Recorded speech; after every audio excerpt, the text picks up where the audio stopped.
الحمدللہ رب العالمین والصلاة والسلام علی سید الانبیاء والمرسلین اللہم صلی علی سیدنا و مولانا محمد وعلی آلہ واصحابہ وبارک وسلم وصلی علیہ۔ دنیا کے تمام دیکھنے والوں کو، تمام چاہنے والوں کو، تمام پیار کرنے والوں کو، اور جہاں جہاں تک اس وقت میری آواز کو سنا اور مجھے دیکھا جا رہا ہے، جنید اقبال کی جانب سے انتہائی محبت کے ساتھ السلام علیکم۔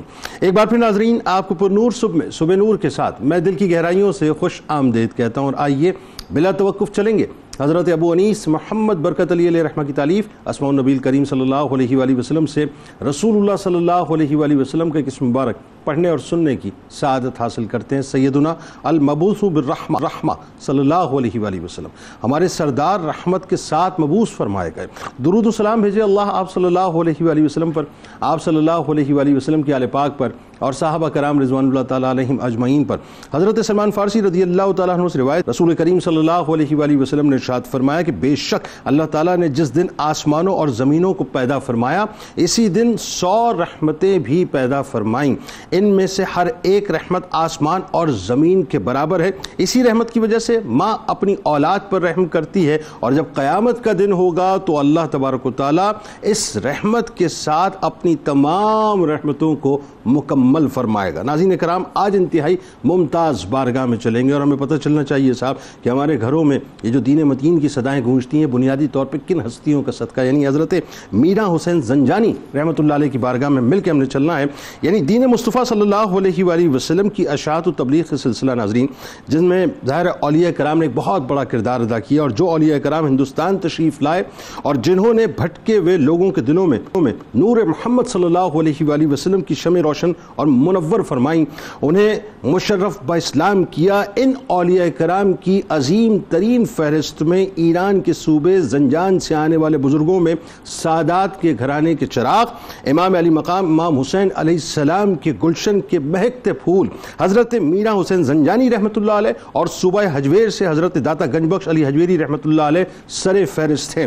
حضرت سید میرا حسین زنجانی رحمۃ اللہ علیہ ناظرین بر صغیر پاک و ہند میں ان قدیم اکابر اولیاء میں سے ایک ہیں جو لاہور میں نور اسلام پھیلانے، تعلیمات اسلام کو گھر گھر پہنچانے، ظلمت میں اسلام کا ڈنکا بجانے، بندگان خدا کو خادم رسول صلی اللہ علیہ وآلہ وسلم بنانے، نادانوں کو حسن بندگی سکھلانے، کافروں کو کفر و شرک یعنی کافروں کے کفر و شرک کو مٹانے، بھولے بھٹکے لوگوں کو راہ راست دکھانے، بت پرستوں کو مشرف با اسلام کرانے، اور لاہور کے مکینوں کو اسلامی نظریہ حیات سے روشناس کرانے، اور مظلوموں کو ظالموں کے ظلم و ستم سے نجات دلانے کے لیے تشریف لائے۔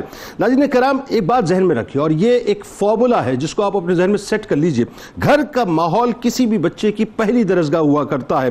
اگر گھر کا ماحول اچھا ہے تو کردار کی عمارت مکمل طور پر سیدھی کھڑی ہوتی ہے، اور اگر ماحول خدا نخواستہ برا ہو تو کردار کی عمارت مکمل طور پر کھوکھلی ہو جایا کرتی ہے۔ حضرت میرا حسین زنجانی رحمۃ اللہ علیہ نے اس گھرانے میں آنکھ کھولی جہاں ہمہ وقت روحانیت کی باتیں ہوتی تھی، یعنی روحانیت کا ماحول ہوتا تھا، جہاں ذکر الہی سے قلوب و اذہان کو غذا بخشی جاتی تھی۔ پھر ایک اور بات جو انتہائی اہم ترین ناظرین، اور میرا بڑا فرم بلیو ہے اس بات پہ کہ والد اولاد کا بنیادی طور پہ پہلا مرشد ہوا کرتا ہے۔ اگر باپ کا کردار شفاف ہو تو اولاد انتہائی ستھری ہوتی ہے، اور اگر باپ کا کردار اچھا نہیں تو اولاد کا کریکٹر بھی دھندلا جایا کرتا ہے۔ آپ رحمت اللہ علیہ اس اعتبار سے خوش نصیب ہیں کہ آپ نے اس عظیم والد کی گود میں پرورش پائی جو انتہائی سلیم الفطرت، صوم و صلات کے پابند، قائم اللیل، صائم الدہر اور مہمان نواز تھے، اور ماں بھی انتہائی متقی اور پرہیزگار خاتون تھی، بلکہ یوں کہیے کہ تقوی و پرہیزگاری کی اعلیٰ ترین ایک تصویر تھی۔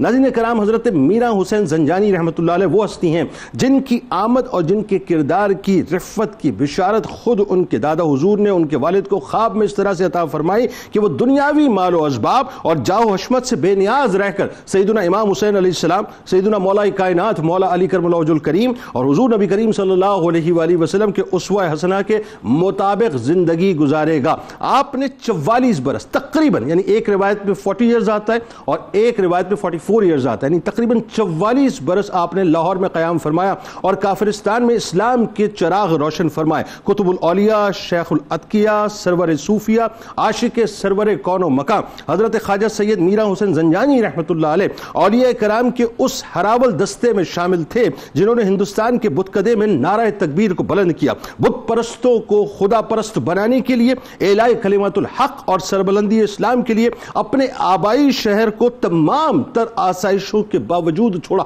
جاگیرداری کا ایک نظام تھا ان کے والد کا، سب کچھ چھوڑا اور لاہور کا آپ نے رخ کیا۔ میرا حسین زنجانی رحمۃ اللہ علیہ مستجاب الدعوات ہستی تھے، یعنی دستے مبارک بلند ہوتے تھے اللہ تبارک و تعالیٰ قبولیت کی سند آپ کو عطا کر دیا کرتا تھا۔ اللہ نے اپنے اس پیارے کو وہ وصف عطا کیا تھا کہ یہاں ہاتھ بس بلند ہوتے تھے اور یہاں لوگوں کی ضرورتیں پوری ہو جایا کرتی تھی۔ چونکہ ناظرین اب ذہن میں رکھیے گا وہ ایک عجیب سا ماحول تھا اور اللہ تبارک و تعالیٰ اپنے بندوں کو پھر وہ طاقتیں بھی عطا کرتا ہے جیسا ماحول، یہ یوں کہہ لیجئے جیسا میدان ہوتا ہے، جیسی کشتی ہوا کرتی ہے۔ یعنی عالم یہ تھا کہ اس وقت ہندو جو تھے ناظرین وہ ڈومینیٹ کرتا تھا اور جادو ٹونے کا راج اس معاشرے کے اندر تھا، بد عقیدگی اور توہم پرستی اس وقت عام تھی۔ ایسے میں آپ رحمۃ اللہ علیہ کی بارگاہ جو ہے وہ ایسی تھی ناظرین کہ جب کوئی ہندو آپ کی طرف آتا تھا تو مایوس ہو کر نہیں جاتا تھا بلکہ جسمانی طور پہ روحانی طور پہ شفایابی پا کے جاتا تھا۔ اجنبی لوگ تھے، اجنبی شہر تھا، اجنبی ماحول تھا، اجنبی زبان تھی، مگر تائید خداوندی کے سہارے ساری تکالیف آپ نے برداشت کی۔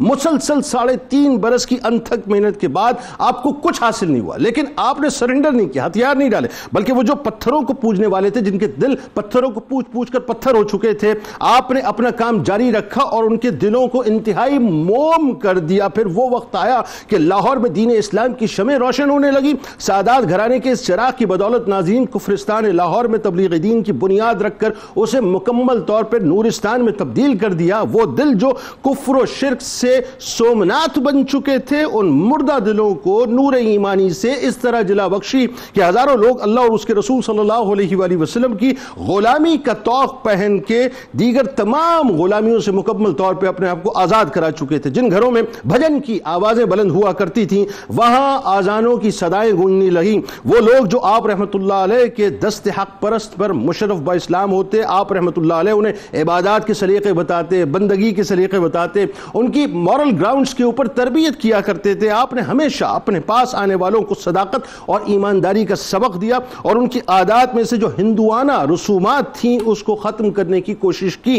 ان میں وہ اوصاف حمیدہ یعنی سخاوت، شرم و حیا، رحم، احسان، خوش کلامی اور جذبہ ایثار پیدا کیا جس کا تصور اس معاشرے میں ممکن نہ تھا۔ آئیے آغاز کرتے ہیں، اور ظاہر ہے ایک ایسی ہستی ہیں ناظرین جن کے ہمیں ضرور پتہ چلنا چاہیے کہ ان ہستیوں کے صدقے سے ہمارے گھروں کے اندر کلمہ طیبہ ہے۔ پہلی شخصیت ہمارے درمیان موجود ممتاز عالم دین ہیں، خوبصورت گفتگو کرتے ہیں، صبح نور کا مستقل حصہ ہے، جناب مفتی محمد شاہد مدنی صاحب تشریف فرما ہے۔ دوسری شخصیت ہمارا مستقل حصہ ممتاز اسکالر ہیں، بہت مدلل گفتگو کرتے ہیں، جناب ڈاکٹر سید محبوب بخاری صاحب تشریف فرما ہے۔ اور تیسری شخصیت فرسٹ ٹائم تشریف لائیں، میں دل کی گہرائیوں سے آپ کو اپنی جانب سے 92 نیوز کی جانب سے خوش آمدید کہتا ہوں، ممتاز عالم دین جناب مفتی سید اویس علی صاحب تشریف فرما۔ تینوں احباب کو السلام علیکم، خوش آمدید۔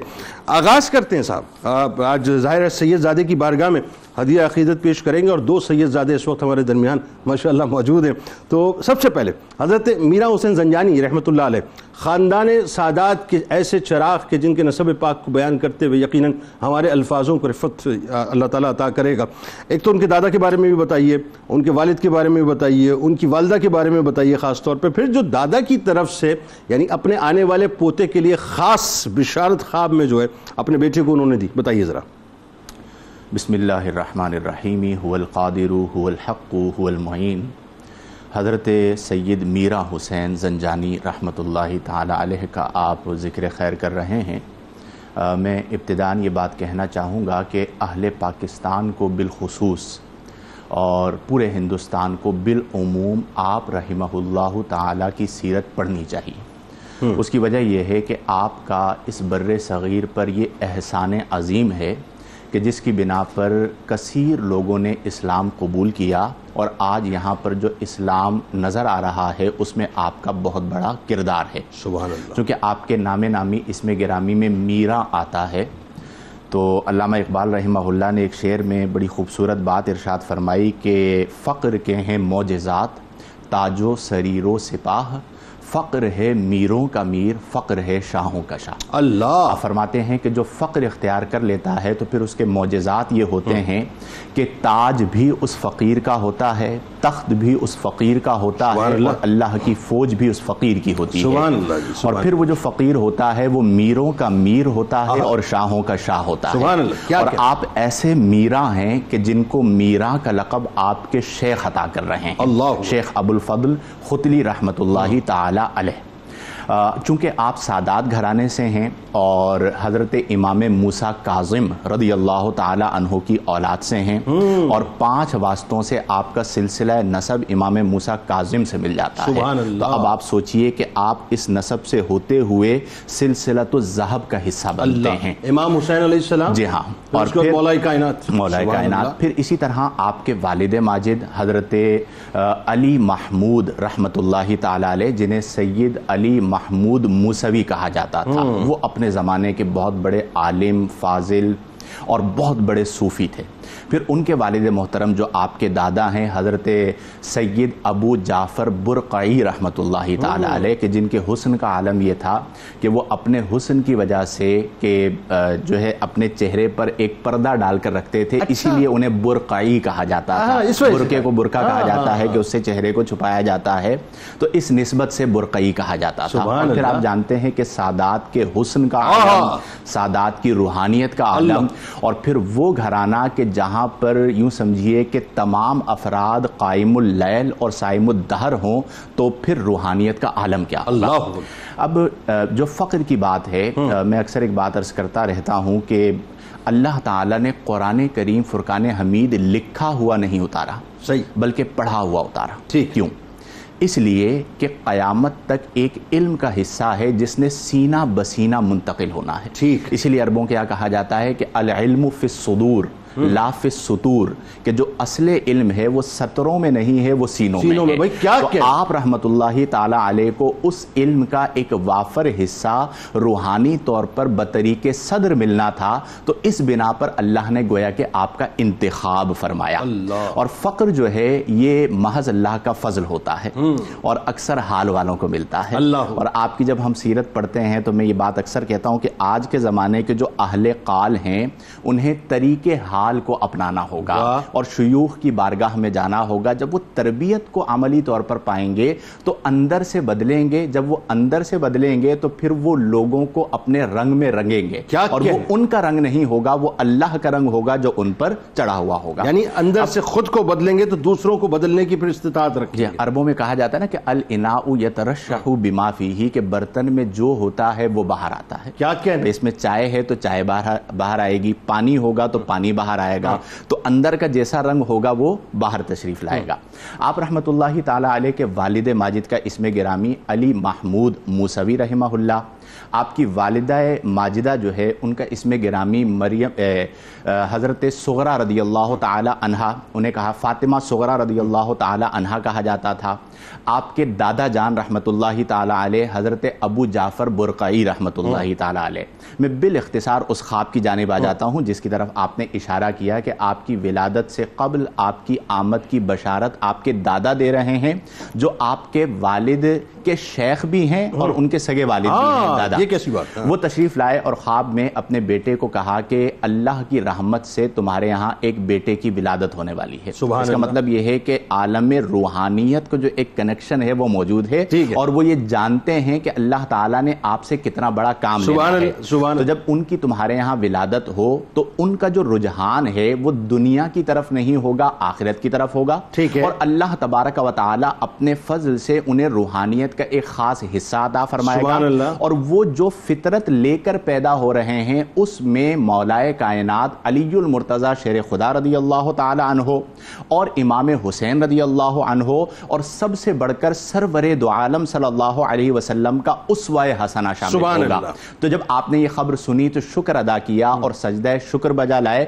اور یہ خبر آ کر اپنی زوجہ کو دی، یعنی حضرت میراں رحمت اللہ تعالی علیہ کی والدہ محترمہ کو، تو انہوں نے بھی اس پر شکر ادا کیا اور سجدہ شکر بجا لایا، اور اس کے بعد پھر آپ کی ولادت ہوئی زنجان میں، جو کہ ایک علاقہ ہے ایران کا، اسی نسبت سے آپ زنجانی کہلائے، اور آپ کی ذات سے علمی طور پر اور فقہی طور پر اور روحانی طور پر امت کو اللہ نے بہت بڑا نفع عطا فرمایا۔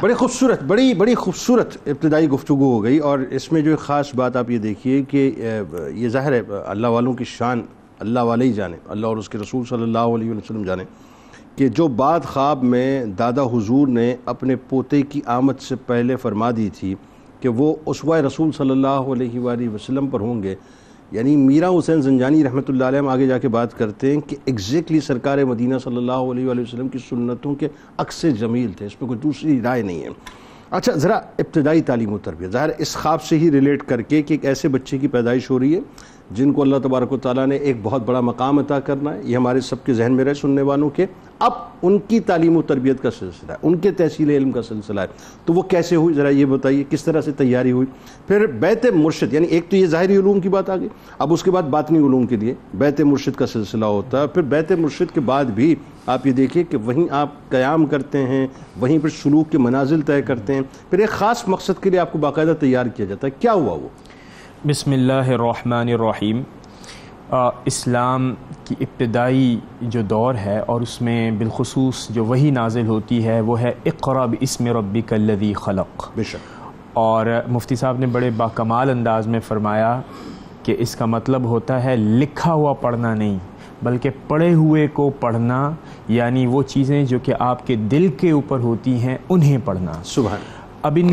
اب اس کو اگر آپ سامنے رکھیں تو بزرگوں نے اہتمام کیا تعلیم کا، اور جنید بھائی بہت خوبصورت بات یہ ہے جس پر ہمیں توجہ دینی چاہیے، وہ یہ ہے کہ وہ دور تھا جسے ہم کہتے ہیں کہ اسلام کی تہذیب کا عروج، the seat of civilisation Baghdad تھا، اور یہاں زنجان اور اس کے ساتھ قم، یہ دونوں سیٹس آف نالج کہلاتے تھے اور کہلاتے ہیں۔ اب یہاں اس جگہ کے اوپر آپ کے والدین نے اہتمام کیا ایک نہایت جید عالم دین کا، تاکہ شخصی تعلیم و تربیت کا آغاز کیا جا سکے۔ اچھا، جو اہم بات میں نے کہی اور جو یونیک بات ہے جو کہ آج کے دور میں نہیں پائی جاتی، وہ ہے کہ آج کل کے دور میں ہمارے ہاں ادارتی نظام تعلیم ہے۔ بالکل صحیح۔ تو یہ جو نظام تعلیم تھا یہ تھا شخصی۔ اب اس کے فوائد بھی ہیں، اور اس کے فوائد میں سے پہلا فائدہ یہ ہے کہ آپ محض لکھی ہوئی چیزیں نہ پڑھتے ہیں، محض نہ سطور پر اتنی توجہ دیتے ہیں، بلکہ آپ کی توجہ کا مرکز ہوتا ہے ایک ہارمنی ڈیولپ کرنا جو لکھا ہوا ہے اور آپ کے دل کا حال، یعنی قال اور حال کے درمیان توازن اور خوبصورت ایک ہارمنی کریٹ کر کے انسانوں کو تعمیر کرنا، انسانوں کے اخلاق کی تعمیر کرنا، یعنی اس کو انٹر کنیکٹ کر دیا جاتا ہے، انٹر کنیکٹ کیا جاتا ہے اور ہارمنائز کیا جاتا ہے۔ اور یہی کام آپ کے والد گرامی نے بالخصوص توجہ فرما کر حضرت میراں کے ساتھ فرمایا، اور آپ نے ظاہری علوم بھی سیکھے، اور اس انداز میں استاد نے سکھایا کہ وہ سطور تو تھیں، لیکن ایک طرف جب اللہ رب العزت کہ پیارے نبی حضرت محمد مصطفیٰ صلی اللہ تعالی علیہ وسلم نے فرمایا ان تعبد اللہ کأنک تراہ، یہ مقام حاصل کرنے کے لیے ان سطوروں سے آپ نے ایسی آپ کے معمولات زندگی، یعنی ہم کہتے ہیں نا کہ لائف سٹائل، یہ آپ کے استاد گرامی نے اتنا تبدیل کیا کہ شب بیداری آپ کی عادات میں آ گیا، ادب بزرگوں کا کرنا آپ کی عادات میں شامل ہو گیا، یعنی معمولات زندگی کو حضور پرنور حضرت محمد مصطفیٰ صلی اللہ تعالی علیہ وسلم کے مطابق ڈھال دیا، اور جب یہ ڈھلا تو پھر دل کے تار چھڑے اور پھر روحانیت کی طرف آپ کی توجہ ہوئی. اور یہ کس باکمال استاد کا کمال ہے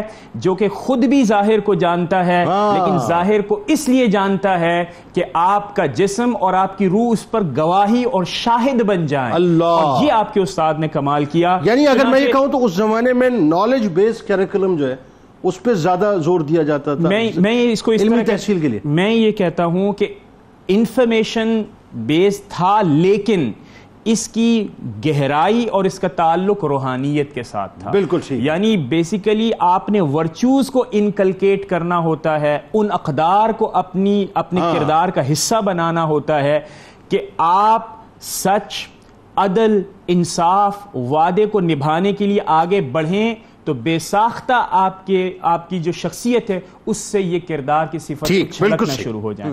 اچھا, اب آپ آئیے کہ جب وہ روحانیت کے تار چھڑے تو حضرت خواجہ ابو الفضل ختلی رحمۃ اللہ تعالی علیہ آپ کے سامنے آپ نے زانوئے تلمذ طے کیا جو کہ روحانی تھا, اور پھر روایات میں آیا کہ آپ نے تمام منازل اور سلوک طے کیے. اور پھر جو آپ دیکھیے کردار کیا ہے, اسلام نے نہ صرف اس بات پر توجہ دی کہ اقرأ باسم ربک الذی خلق, بلکہ اس بات پر بھی توجہ دلائی. حضور اکرم صلی اللہ تعالی علیہ وسلم نے فرمایا فَلْيَنْظُرْ مِمَّنْ يُخَالِلْ, تو جس کا انتخاب آپ کے والد گرامی نے کیا اور آپ نے منازل اور سلوک کی منازل تمام کی تمام طے کر لی, اب آپ نے اس بات کا اہتمام کیا کہ زندگی کا مستقبل آپ کس طرح کن کی کمپنی میں گزاریں گے. تو آپ نے یہاں پر ایک کمپنی طے کی, پھر مینٹورشپ آپ نے کرتے ہوئے حضرت ختلی رحمۃ اللہ تعالی علیہ نے فرمایا کہ جو ایکسپرٹیز آپ نے ابھی تک ایکوائر کر لی ہے وہ ظاہری اور باطنی دونوں کو ملا کر اب مجھے یہ سمجھ میں آتا ہے, میری سجیشن یہ ہے کہ آپ کو لاہور میں جا کر وہ خدمات انجام دینی ہیں.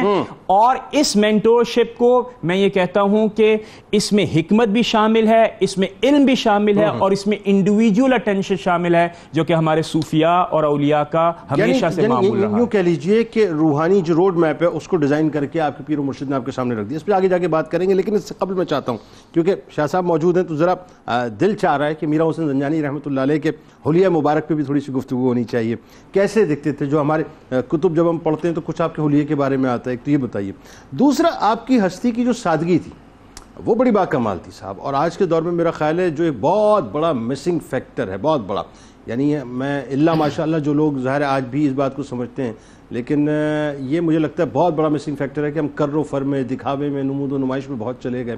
لیکن آپ کی زندگی میں جتنی سادگی تھی وہ ذرا بتائیے. پھر عبادتیں, ریاضتیں, تقوی و پرہیزگاری, اور سلسلہ جنیدیہ سے کہا جاتا ہے کہ خاص آپ کا تعلق, تو بتائیے ذرا. بسم اللہ الرحمن الرحیم والحمدللہ والصلاة والسلام علی رسول اللہ. حضرت سید فخر الدین المعروف سید میرا حسین زنجانی رحمۃ اللہ تعالی علیہ کی بارگاہ میں آج ہم اپنی عقیدتوں کے نذرانے پیش کرنے کے لیے حاضر ہوئے ہیں. اور اس سلسلے میں جیسا کہ آپ نے سوال کیا کہ قبلہ کا حلیہ مبارک کیسا تھا, تو سیرت نگاروں نے اس حوالے سے جو بات بیان فرمائی وہ یہ کہ حضرت میرا حسین زنجانی رحمۃ اللہ تعالی علیہ ایک دراز قد شخصیت تھے, اور آپ کا جسم مبارک تھوڑا فربا تھا. اس کو اگر آج کی اصطلاح میں کہا جائے تو ٹال اینڈ ہینڈسم والی جو اصطلاح ہوتی ہے, تو حضرت وہ اس کیفیت کے, اس سیرت کے حامل تھے.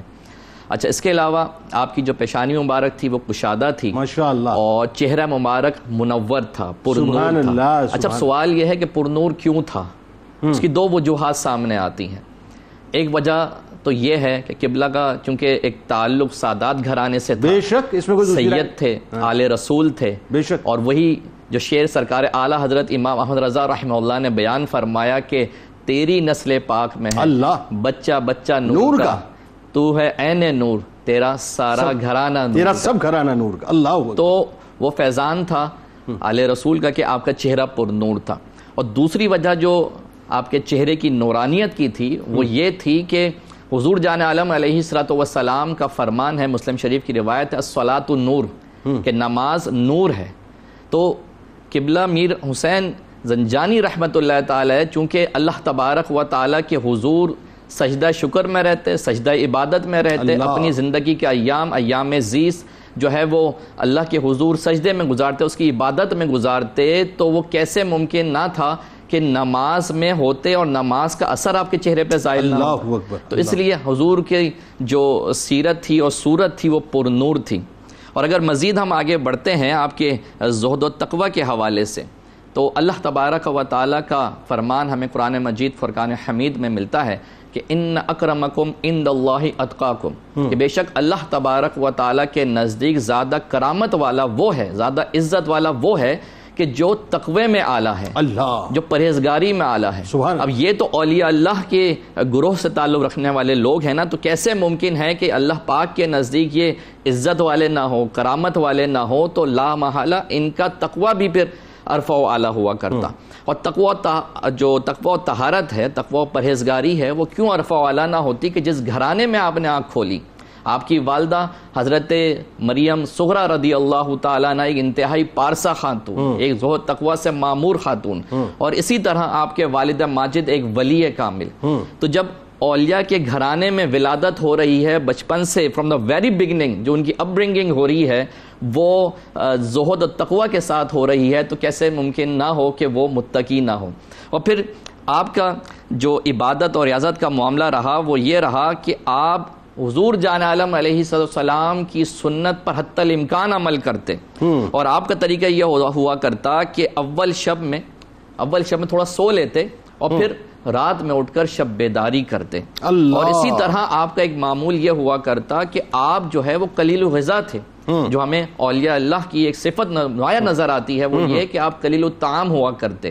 اب قلیل الطعام ہونے کا فائدہ کیا ہوتا کہ جب انسان قلیل الطعام ہوتا ہے تو اس کا باطن نورانیت سے بھر جاتا ہے۔ کیوں؟ حضور جان عالم علیہ السلام ارشاد فرماتے ہیں کہ جب بندہ کم کھاتا ہے تو اس کا باطن نور سے بھر جاتا ہے۔ تو یہی وجہ ہے کہ جسمانی کثافتیں ختم ہو جاتی ہیں، روحانی لطائف بڑھ جاتے ہیں، اور پھر وہ مقام آتا ہے کہ جیسے سیرت نگاروں نے حضرت کے بارے میں لکھا کہ حضرت عشاء کے وضو سے نماز فجر ادا کرتے، یعنی اس پورے دوران آپ باوضو رہتے۔ یہ کوئی معمولی بات نہیں ہے کہ جو اس پر عامل ہو تو وہ جانتا ہے کس قدر یہ مشکل اور کٹھن راستہ ہے۔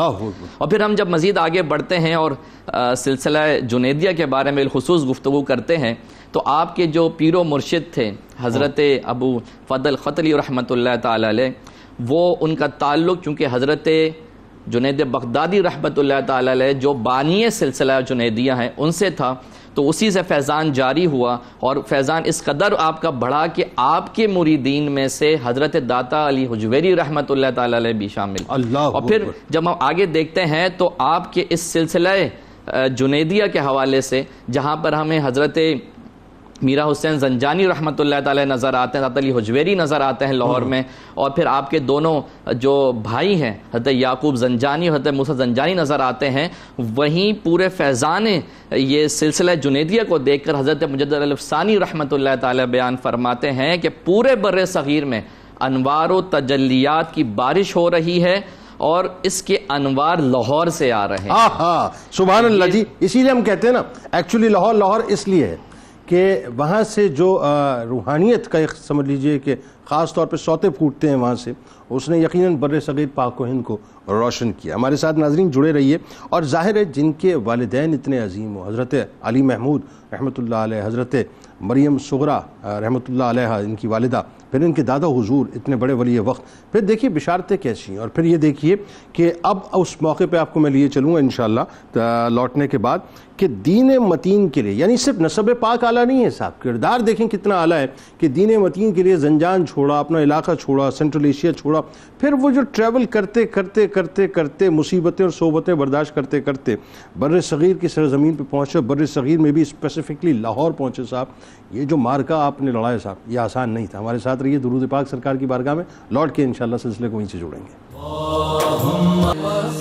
جناب ایک بار پھر میں آپ کو خوش آمدید کہتا ہوں، اور ظاہر ہے لاہور کی سرزمین اس اعتبار سے بڑی خوش نصیب ترین سرزمین ہے کہ وہاں جہاں داتا گنج بخش علی حجویری رحمۃ اللہ علیہ تشریف فرمائے، وہیں پر میرا حسین زنجانی رحمۃ اللہ علیہ بھی تشریف فرمائے، اور کئی ایک ہستیاں ہیں ظاہر ہے۔ اور یہ ناظرین، یہ آپ دیکھیے اولیاء کرام کا فیضان ہے کہ وہ جس جگہ آئے، جس جگہ بسے، ایسی بستی بسا گئے صاحب، ایسی بستی بسا گئے جو بستے بستے نہیں بسی، بس یوں سمجھ لیجئے کہ وہ یکدم ہی بس گئی، اور ایسی بسی صاحب کہ پھر اللہ تبارک و تعالیٰ نے وہاں سے روحانیت کا، دین اسلام کا وہ کام لوگوں سے کروایا جس کا ہم تصور بھی نہیں کر سکتے۔ اب ذرا سوچئے، سینٹرل ایشیا سے آپ ٹریول کر کے آپ یہاں بر صغیر میں تشریف لا رہے ہیں، اور مفتی صاحب میں چاہتا ہوں اس سلسلے کو ذرا جوڑیے کہ آپ کی یعنی ظاہری علوم کے ساتھ بھی تیاری ہو گئی، اسلحے سے آپ کو لیس کر دیا گیا، باطنی علوم کے ساتھ بھی آپ کی تیاری ہو گئی، سلوک کے منازل بھی آپ کو طے کروا دیے۔ اب آپ کو یوں کہہ لیجئے کہ مجاہد کے طور پہ باقاعدہ آپ کے پیر و مرشد نے لانچ کیا ہے میدان میں، اور وہ میدان جہاد جو آپ کے لیے سلیکٹ کیا گیا ہے وہ بنیادی طور پہ اس کا جو مین مقام ہے وہ لاہور ہے، لیکن وہی بات ہے کہ کچھ چھوٹے چھوٹے مارکے آپ کو لڑتے ہوئے باقاعدہ راستے میں سے آنا ہے۔ تو وہ اسفار کیا ہوئے اور کیسے آپ اپنے مرشد کے حکم پہ تشریف لائے؟ پھر آپ یہ دیکھیے کہ اس زمانے میں چونکہ جادو ٹونے کا راج تھا، تو میرا اپنا فرم بلیو ہے اس بارے میں کہ اللہ تبارک و تعالیٰ نے پیرلل روحانی فورس کے طور پہ اپنے بندوں کو کچھ ایسی خاص باتیں عطا کی ہوتی ہیں کرامات کی صورت میں، جو بظاہر مافوق العقل ہوتی ہیں، لیکن یوں کہہ لیجئے کہ وہ اگر وہاں بھی اسلحہ موجود ہے تو پھر یہاں روحانی اسلحہ جو اللہ تعالیٰ عطا کرتا ہے۔ بتائیے ذرا۔ بسم اللہ الرحمن الرحیم۔ دیکھیں جنید بھائی، ہمارے صوفیہ کی زندگی میں اسفار کی بہت زیادہ اہمیت ہے۔ میں اکثر ایک بات عرض کرتا ہوں کہ ایک لفظ ہے سفر اور دوسرا لفظ ہے فسر۔ ان دونوں میں قلب ہے، یعنی ایک حرف آگے پیچھے ہے، ورنہ تینوں کے اندر سین فے اور را ہے۔ سفر میں بھی سین فے را ہے اور فسر میں بھی سین فے را ہے۔ ٹھیک ہے۔ اور فسر کو فسر اس لیے کہا جاتا ہے کہ وہ قرآن کے معانی کو کھول دیتی ہے، تفسیر۔ تو سفر کو سفر اس لیے کہا جاتا ہے کہ وہ ذہن انسانی کو کھول دیتا ہے۔ سبحان اللہ۔ اس لیے اکابرین صوفیہ رحمہم اللہ اپنے شاگردوں کو اور اپنے متوسلین کو اسفار کروایا کرتے تھے، اور ان کی زندگی میں مختلف قوموں کا مشاہدہ کرنا، مختلف تہذیبوں کو دیکھنا، مختلف افراد سے ملنا، اور پھر ان کو دعوت اصلاح دینا، یہ بڑا اہم ہوا کرتا تھا۔ اور آج کی زندگی میں ضمناً اس سے یہ بات جوڑ رہا ہوں کہ جو لوگ تبلیغ دین سے وابستہ ہیں وہ اسفار سے نہ گھبرایا کریں۔ اسفار جو چیز آپ کو دیتا ہے وہ بعض اوقات کتب نہیں دیتی، اور جتنی پختگی آپ کو اسفار سے ملتی ہے، جب مختلف اقوام سے ملتے ہیں آپ، تو وہ آپ کو کتابوں سے حاصل نہیں ہوتی۔ سفر جو ہے وسیلہ ظفر، وسیلہ سفر، وسیلہ ظفر، کامیابی کا وسیلہ ہے۔ آپ رحمۃ اللہ علیہ چونکہ داتا صاحب رحمہ اللہ اور آپ رحمۃ اللہ تعالی علیہ پیر بھائی ہیں، یعنی شیخ ابو الفضل خدری رحمہ اللہ کے مرید ہیں، تو اس اعتبار سے دونوں کو ان کا فیضان حاصل ہوا، اور آپ مرید بھی تھے اور اپنے شیخ کی مراد بھی تھے، تو وہ دیکھ رہے تھے کہ اللہ نے آپ کو کیا شان عطا کی ہے، تو انہوں نے آپ کو خرقہ خلافت بھی عطا کیا، آپ کو میراں کا لقب بھی عطا کیا، اور اپنے جو روحانی اس زمانے میں ایک کنیکشن چلا کرتا تھا اس کے ذریعے اس جگہ کی تعیین بھی کر لی کہ جہاں سے آپ کے فیضان کو جاری ہونا ہے۔ سلطان محمود غزنوی رحمۃ اللہ علیہ کو بھی فیضان حاصل، جی ہاں، ان کو میں عرض کرتا ہوں فیضان حاصل ہوا، اور آپ سے فرمایا کہ آپ سفر کریں اور لاہور جو اس زمانے میں کفر کا گڑھ تھا وہاں تشریف لے گئے۔ آپ وہاں سے روانہ ہوئے اور آپ نے نیشا پور میں قیام کیا۔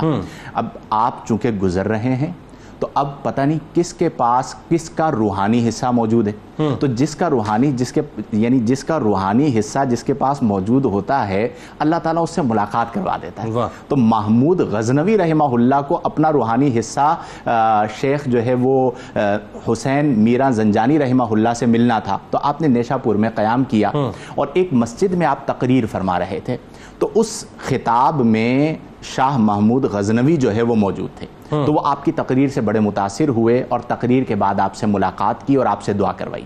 اور آپ دیکھیں کہ چونکہ آپ مستجاب الدعوات تھے اور یہ آپ کا خاصہ ہے کہ جو دعا کیا کرتے تھے وہ قبول ہو جایا کرتی تھی، اور آپ نے جو جتنا بھی بڑا کام سر انجام دیا اسلام کے لیے اس میں آپ کے مستجاب الدعوات ہونے نے کلیدی کردار ادا کیا۔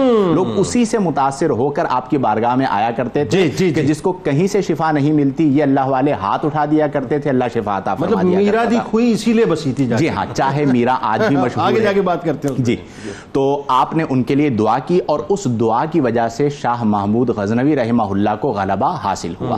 پھر آپ وہاں سے آگے سفر پر روانہ ہوئے اور آپ غزنی پہنچے۔ غزنی میں ایک محلہ تھا دارالسلام، آپ نے وہاں پر قیام کیا۔ پھر وہاں سے سفر کرتے ہوئے اپنی منزل کی طرف ہے، اب بعینی ہی تعیین نہیں ہے کہ آپ نے کہاں پہنچنا ہے۔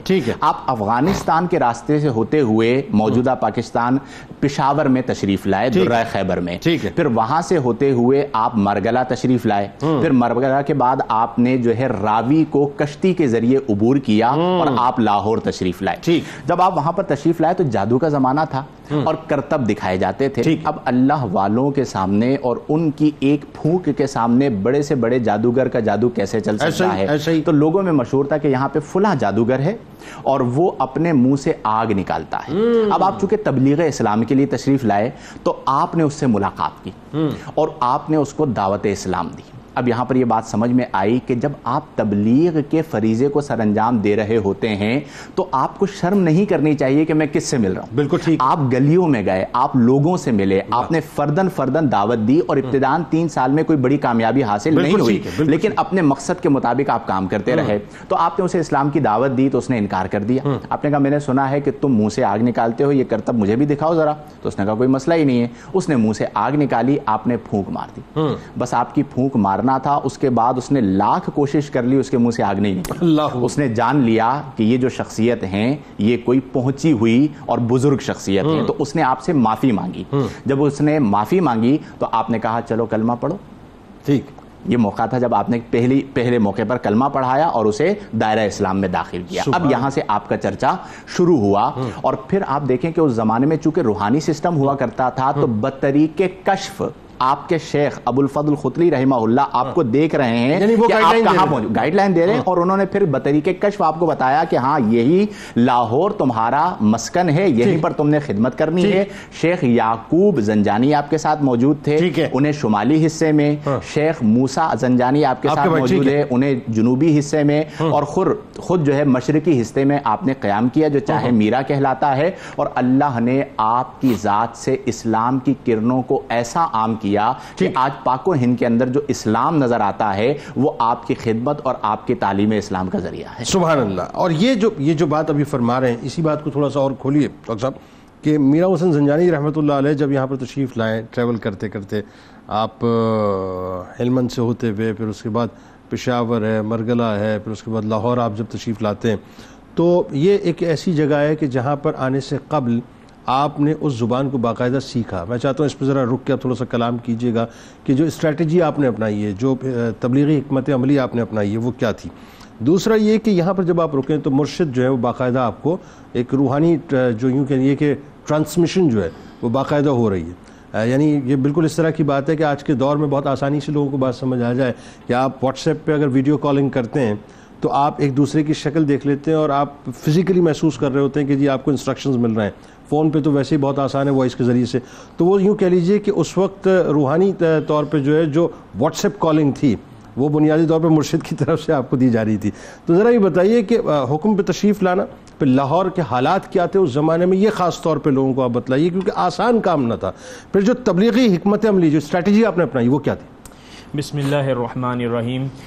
جنید بھائی, سب سے پہلی بات جو کہ یہاں پر ہونا ضروری ہے لاہور کے حوالے سے بھی اور بالعموم ہمارا جو رویہ ہے وہ یہ ہے کہ ہم ایک نہایت ناشکری کے انداز میں کہتے ہیں کہ ہم تو مسلمان بائی برتھ ہیں اور چونکہ ہم بائی برتھ ہیں لہٰذا اس میں کوئی ہمیں شکر کرنے کی ضرورت نہیں, بلکہ بعض اوقات وہ ایک ناگواری کی کیفیت فور گرانٹیڈ بھی لیتے ہیں. جنید بھائی, جو توجہ طلب بات ہے وہ یہ ہے کہ کیا اس کے اوپر ہمیں ناشکری, اظہار ناپسندیدگی کرنا چاہیے؟ یہ اللہ رب العزت کا بڑا کرم اور احسان ہے کہ ہمیں وہ کوششیں نہیں کرنی پڑی جو کہ ہمارے بزرگوں نے کی. اور جو توجہ میں دلانا چاہ رہا تھا وہ یہ تھا کہ ہم بائی برتھ مسلمان یوں ہیں کہ ایسا نہیں کہ بغیر ہماری محنت اور کاوش کے ہم مسلمان ہو گئے. اس کی آبیاری میں ہمارے بزرگوں کا لہو شامل ہے. اس کی آبیاری میں ہمارے بزرگوں کی محنتیں شامل ہیں. بے شک اس کی آبیاری میں آپ سوچیے, جیسے ابھی مفتی صاحب بھی فرما رہے تھے کہ اسفار شامل ہیں, تکلیفیں اور صعوبتیں شامل ہیں. آپ سوچئے کہ زنجاں کے اندر بزرگ ہیں, ان کی ایک زبان ہے, انہیں کیا ضرورت پڑی ہوئی ہے کہ وہ اپنے کمفرٹ زون سے باہر نکلیں, سفر کی صعوبتیں برداشت کریں, دشمنوں کو فیس کریں, یہاں آئیں تو یہاں پر بالکل ایک ماحول بدلا ہوا ہے, ان کی صعوبتوں کو برداشت کر کے صرف یہ پیغام پہنچائیں کہ اللہ رب العزت واحد ہے. اور آپ ایک اور چیز, قطع کلام کی معذرت ڈاکٹر صاحب, اس بات کو بھی ذرا سے انڈوز کیجئے پلیز کہ کمفرٹ زون بھی اس لیول کا کہ جاگیریں تھیں اپنی ایگزیکٹلی اپنے مطلب آپ کے والد کی جاگیریں تمام جاگیروں کو چھوڑ کے. بالکل بالکل صحیح ہے. اور پھر آپ سوچئے کہ وہ کیا موٹیویشن تھی, تو وہ موٹیویشن یہی تھی کہ خیر کا پیغام, صلح کا پیغام, اچھائی کا پیغام لوگوں تک پہنچے. اب جب وہ آپ یہاں پر تشریف لے آئے پورا طویل سفر کر کے جس کا ذکر ابھی ہوا, تو اب یہاں پر آتے ہوئے سب سے بڑا چیلنج, اور یہاں پر ہمارے مبلغین کو سیکھنا چاہیے, ان لوگوں کو بھی سیکھنا چاہیے جو انڈر ایسٹیمیٹ کرتے ہیں بزرگوں کو کہ بھائی یہ تو ولی ہیں, یہ تو یہ ہیں, اور یہ تو اس طرح کر کے نازیبا انداز میں گفتگو کرتے ہیں. آپ سوچئے کہ کتنا سائنٹیفک اپروچ ہے کہ اگر میں نے اپنا پیغام اپنے مخاطب کو پہنچانا ہے تو ایسا نہیں کہ مجھے اپنی زبان اور اپنی فریکوینسی کے اوپر گفتگو کرنی ہے, بلکہ مجھے دوسرے کی زبان سیکھنی ہے جس تک خیر پہنچانا ہے. اور توجہ فرمائیے جنید بھائی اس بات کے اوپر بھی, مہمان نوازی کا کیا عالم ہے کہ مہمان کے مزاج کا خیال رکھا جا رہا ہے, جس کو آپ نے خیر پہنچانی ہے اس کے مزاج اور طبع کا خیال رکھ کر وہ زبان سیکھی تاکہ اللہ رب العزت کے پیغام کو لوگوں تک عام کیا جائے. نہ صرف یہ کہ زبان سیکھی, اور یہ اتنا تلخ تجربہ ہوتا ہے جنید بھائی کہ میں ابھی یعنی یورپ میں تھا, میں نے وہاں پر دیکھا کہ کئی مبلغین اس میں سفر کر رہے ہوتے ہیں کہ انہیں اپنی زبان تو اردو آتی ہے, بڑا تیر مارا کسی نے تو اس کو انگریزی آئے گی, لیکن لوکل لینگویج جرمن آپ سیکھیے, فرینچ سیکھیے, اسپینش سیکھیے, تو آپ کو سمجھ میں آتا ہے کہ جو ہے مثال کے طور پر تبلیغ کرنا کتنا مشکل کام. یعنی وہ سفر تو کرتے ہیں لیکن صفر ہو جاتے ہیں, اور وہ چاہتے ہیں کہ بس ہمیں گلوری ملے بغیر کچھ کیے ہوئے. ان بزرگوں نے محنت کی اور آج ہم ان کا نام لینے پر مجبور ہوئے ہیں. دوسری بات جو مجھے بہت پسند آئی اس پوری حکمت عملی کے اندر اور تمام مبلغین کی رہی اور حضور پر نور حضرت محمد مصطفیٰ صلی اللہ تعالی علیہ وسلم کے ہاں بھی ہمیں نظر آتی ہے, وہ ہے توسع, وہ ہے مہمان نوازی کا ایک عالم جہاں پر دروازہ ہمیشہ کھلا ہوا ہے. آپ دیکھیے کہ حضرت میراں آپ کا دروازہ اپنے سائلین کے لیے, اپنے وہ لوگ جن کے مسائل تھے ان کے لیے ہمیشہ کھلا رہا. جب آتا, جب کسی کو کوئی مسئلہ پیش آتا, وہ آپ کے ساتھ براہ راست انٹریکٹ کرتا, آپ اس کے مسئلے کو حل کرنے کی کوشش کرتے, اور پھر اس میں اپنے اور غیر کی تمیز نہیں ہے. اور یہ بات ہمیں بخوبی جاننی چاہیے جنید بھائی کہ آج کل جو ہمارے اندر درمیانی جو تناؤ موجود ہے, بعض اوقات ہمارے اپنے مسلمانوں کے اندر تناؤ کی کیفیت موجود ہے, اس میں صرف ایک ہی کمی نظر آتی ہے جنید بھائی, اور وہ یہی نظر آتی ہے کہ ہمارے اندر توسع اور وسعت نہیں ہے, اور ہم اپنا دروازہ ہر ایک کے لیے نہیں کھولتے, بند کر دیتے ہیں. آنے سے پہلے ہم طے کرتے ہیں کہ تم ہمارے دوست ہو یا دشمن ہو. ان بزرگوں نے اس تمیز کو ختم کر کے ہر ایک کے لیے اپنا دروازہ کھولا, لوگ آئے, انہوں نے انٹریکٹ کیا, اور ان کے پاس وہ پاور تھی روحانی بھی اور وہ علمی پاور بھی تھی کہ انہوں نے ریزن کے ذریعے سے بھی کنونس کیا اور اپنے بیہیویئر کے ذریعے سے بھی کنونس کیا. اس وجہ سے لاہور مسلمانوں کی ایک عظیم علمی سیٹ آف سیولائزیشن بنا. کیا ڈاکٹر صاحب زبردست آپ نے نقشہ کھینچا, یقین مانیے, واہ واہ, کمال کر دیا. اور آخر میں شاہ صاحب اب ذرا یہ بتائیے کہ جہاں تبلیغی حکمت عملی کی بات ہے, اس میں تبلیغی انداز یعنی اسی کا ہی ایک سمجھ لیجئے دوسرا پہلو ہے, اور اس میں تھوڑا سا اشارہ کیا تھا مفتی صاحب نے, لیکن میں چاہتا ہوں میرے خیال ہے مور اور لیس وہ اسٹریٹجی میں بھی آئے گا اور وہ انداز میں بھی آئے گا. یعنی آپ یہ دیکھیں کہ آپ کے دو بھائیوں کو آپ نے مختلف سمتوں پہ ڈپیوٹ کیا, یعنی اس کا مطلب یہ ہے کہ آپ نے لاہور کو روحانی طور پہ, اگر میں کہوں تو غلط نہ ہوگا, کہ پورا کارڈن آف کیا باقاعدہ. یعنی آپ نے چاروں اطراف جو تھے ان کو باقاعدہ کارڈن آف کیا روحانی طور پہ, دین اس کے بعد آپ نے اپنا کام شروع کیا. لیکن حیران کن بات یہ تھی کہ 3-3.5 برس کی مستقل جد و جہد اور محنت کے بعد آپ کو وہ ثمرات نہ ملے, لیکن آپ نے پھر بھی سرنڈر نہ کیا. اس پہ ذرا گفتگو کیجئے گا, وہ انٹیوشن کی جو ہم بات کر رہے تھے پیر صاحب کی. پھر دیکھیے آپ کہ ہندوؤں کا آپ پر حملہ باقاعدہ کرنا, یعنی ایک حالات تو یہ ہے کہ کچھ گین نہیں کر پا رہے, اور ایک حالات یہ ہے کہ باقاعدہ جان پہ بات آ گئی ہے. وہ کیا ہوا تھا؟ پھر کرامات کا ظہور ہونا, جس میں کنویں کا جو پانی تھا وہ میٹھا ہو گیا. پھر باقاعدہ وہ جو میرا دی کھوئی جس کا میں نے ذکر کیا اس کا بسنا. تو ذرا بتائیے لوگ کس طرح سے آپ کی طرف آئے. بسم اللہ الرحمن الرحیم. دیکھیں, دعوت دین ایک بہت بڑا اور اہم فریضہ ہے, اور یہ دعوت دین کس انداز میں کرنی ہے, اس کی حکمت عملی کیا ہونی چاہیے, اس کے بارے میں رب تعالیٰ نے قرآن مجید فرقان حمید میں ارشاد فرمایا کہ ادعو الی سبیل ربک بالحکمت والموعظۃ الحسنہ. سبحان, کہ اللہ تبارک و تعالیٰ کی راہ کی طرف بلاؤ, اس کے دین کی طرف بلاؤ, لیکن کیسے بلاؤ؟ حکمت کے ساتھ, وزڈم کے ساتھ. کیا اچھی بات, اور اچھی نصیحت کے ساتھ بلانا ہے. اور وزڈم ہی سب سے بڑی چیز ہے. بالکل ایگزیکٹلی. اب یہی جو انداز رہا دعوت دین کا وہ حضرت میرا حسین زنجانی رحمۃ اللہ تعالیٰ نے اپنایا. جیسے کہ آپ نے بتایا نا کہ آپ نے اپنے بھائیوں کو ایک کو مغرب کی طرف بھیجا اور ایک کو شمال کی طرف بھیجا, تو یہ اسی طرح انہوں نے حکمت عملی کے ساتھ تبلیغ دین فرمائی. اور جیسے کہ قبلہ ڈاکٹر صاحب نے بھی ذکر کیا کہ ایک جو آپ کا مخاطب ہے اس کا جو کمیونیکیشن گیپ ہے اس کو ختم کرنا یہ انتہائی ضروری. تو آپ نے لوکل لینگویج سیکھی, اور پھر فردر اگر ہم آگے جاتے ہیں تو جیسا کہ آج کی طرف آپ نے بھی بات میں اپنا اشارہ فرمایا کہ ایک عرصے تک قبل کم از کم 3 سال تک آپ تبلیغ دین فرماتے رہے, لیکن اس کے وہ ثمرات ظاہر نہ ہوئے. تو وہ جو روحانی کنیکشن اپنے پیر و مرشد کے ساتھ تھا تو وہ آ کے آپ کو فرما رہے ہیں کہ اب تم نے صرف جمعے کے روز تبلیغ دین کرنی ہے. یعنی قطع کلام کی معذرت آسان سمجھا دوں لوگوں کو کر کے بات کہ آج مثال کے طور پہ آپ کوئی پیج بنائیں اور آپ کے ویوز نہ آ رہا ہوں تو آپ کو فکر نہیں کرنی ہے, آپ نے اپنا کام کرتے رہنا ہے. ایک سرٹن ٹائم کے بعد ویوز آنا شروع ہو جائیں گے, لوگ آپ کے ساتھ کنیکٹ ہو جائیں گے انشاءاللہ. ایگزیکٹلی. تو انہوں نے پھر جمعے کا روز کا انتخاب کیا اور اسی روز تبلیغ دین آپ نے ایک مستحکم انداز میں اور ایک بہترین انداز میں شروع کی. اچھا, اس کا نتیجہ کیا نکلا؟ نتیجہ یہ نکلا کہ لوگ آپ سے وابستہ ہونا شروع ہوئے.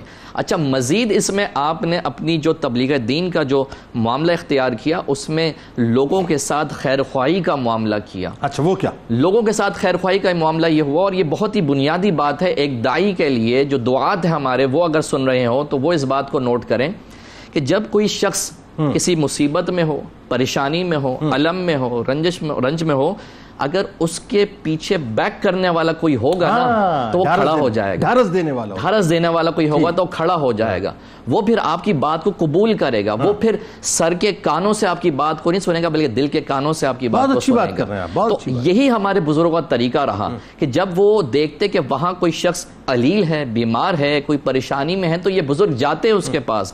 اس حضرت میرا حسین زنجانی رحمۃ اللہ تعالی علیہ پر اللہ تبارک و تعالیٰ کا وہ فضل تھا کہ آپ مستجاب الدعوات تھے. یہ آپ کے پاس ٹول تھا جو شروع میں آپ نے بات کی کہ وہ ایک اسلحے سے لیس تھے, تو اسلحہ وہ دعا کا تھا. دعا سلاح المومن, یہ دعا جو ہے مومن کا ہتھیار ہے. اس کے ساتھ وہ آرم تھے, اس کے ساتھ وہ اکوپ تھے, اور یہ دعا کرتے رب تعالیٰ کی بارگاہ میں رب تعالیٰ شفا دے دیا کرتا. اس طرح لوگوں کا ایک جو ہے وہ ایک بہت بڑی تعداد میں لوگ آپ سے وابستہ ہونا شروع. اچھا, یہ بھی ہوا ایک طرف تو یہ ہوا کہ ہندو ظاہر کنورٹ ہوتے رہے, ایک طرف یہ ہوا کہ آپ پر باقاعدہ حملے بھی ہوئے. جی بالکل. وہ کیا ہوا؟ اس کا پیش خیمہ یہی تھا کہ جب لوگ آپ سے وابستہ ہونے شروع ہوئے تو جو وہاں کے لوگ تھے, ہندو تھے, انہوں نے جب یہ دیکھا کہ بھائی لوگ تو ان سے وابستہ ہو رہے ہیں تو اس کو تو اس معاملے کو ختم کیا جائے, تو انہوں نے یہ ایک حکمت عملی اپنے طور پر ایک چال چلی کہ جب قبلہ عشاء کی نماز کے بعد وظائف کے لیے بیٹھے نا تو اس وقت ہم آپ پر حملہ کریں گے. اچھا, امر ربی سے یہ ہوا کہ جیسے ہی وہ قصد کرتے, قتل کرنے کے لیے بڑھتے وہ ہندو, تو امر ربی سے ان کی آنکھیں چلی جاتی, وہ نابینا ہو جاتے. اچھا, جب نابینا ہوتے اور اپنے اس فعل پر شرمشار سے ہونے لگتے تو اللہ پاک ان کو دوبارہ بینائی عطا فرما دیتا, ان کو بینا کر دیتا. اچھا, جب بینا ہو جاتے دوبارہ شیطان ورغلاتا اور دوبارہ حملے کے لیے آگے بڑھتے. دوبارہ حملہ کے لیے آگے بڑھتے تو پھر اللہ تبارک و تعالیٰ کے حکم سے دوبارہ وہ نابینا ہو جاتے.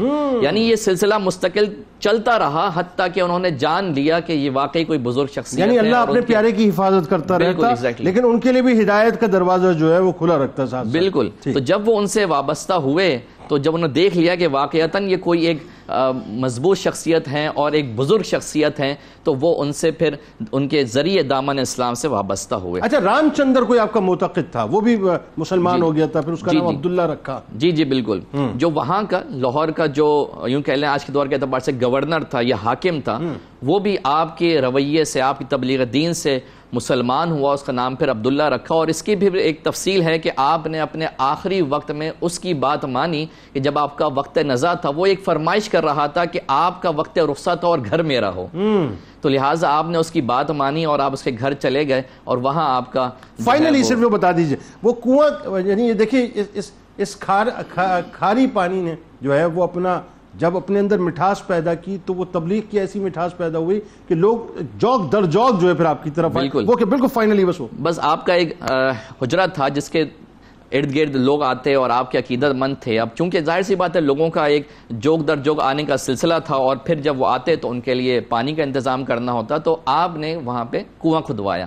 اچھا وہ کنواں کھارا تھا تو آپ نے اللہ تبارک و تعالیٰ کے لیے وہی اپنا ٹول استعمال کیا مستجاب الدعوات ہونے کا. آپ نے اللہ کے بعد اللہ کے حضور دعا کی, اللہ تبارک و تعالیٰ نے آپ کی دعا کو شرف قبولیت سے سرفراز فرمایا اور وہ جو کنواں تھا اس کا پانی میٹھا ہو گیا. اور یوں پھر وہ جو کنواں تھا اور اس سے جو وابستہ لوگ تھے وہاں پر آتے رہے اور اس کنویں کو آج بھی لوگ دیکھ سکتے ہیں اور اس کنویں کا نام جو ہے وہ میرا دی کھوئی کے نام سے آج مشہور و معروف. کیا کہنے جناب, بہت شکریہ آپ تینوں آپ کا تشریف لائے. ناظرین کرام, یہ جو صوفیاں ہیں, یہ جو اولیاء ہیں, ان کے بڑے احسانات ہیں ہمارے اوپر. لہٰذا ایک تو یہ کہ زبانوں کو کھولنے سے پہلے 1000 مرتبہ نہیں لاکھوں مرتبہ سوچا کریں کہ کن کی بارگاہ میں کیا جملے ادا کرنے جا رہے ہیں.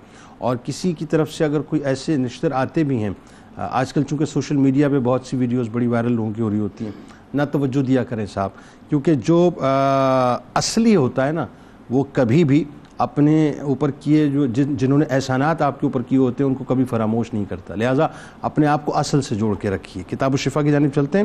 بے روزگاری کا خاتمہ, یعنی کیونکہ ظاہر مسائل ہیں آج کل روزگار کے بہت زیادہ, اور یہ بہت ضروری ہے کہ آپ کو پتہ چلنا چاہیے کہ وظیفہ کیا ہو. تو سنیے, نماز عشاء کے بعد 2 رکعت نفل ادا کریں, 11 بار درود ابراہیمی اور اس کے بعد 41 بار سورہ فاتحہ پڑھیں اور دعا مانگیں.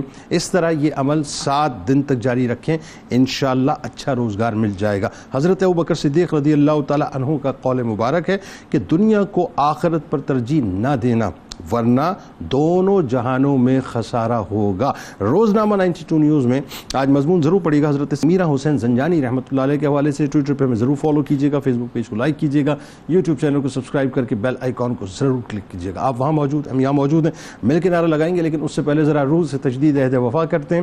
لا یؤمن احدکم حتی اکون احب الیہ من والدہ وولدہ والناس اجمعین. اللہ تعالیٰ آپ کا, ہمارا, ہم سب کا, پاکستان کا اور امت مسلمہ کا حامی و ناصر ہو, آمین. پاکستان کا مطلب کیا؟ لا الہ الا اللہ محمد رسول اللہ صلی اللہ علیہ وسلم.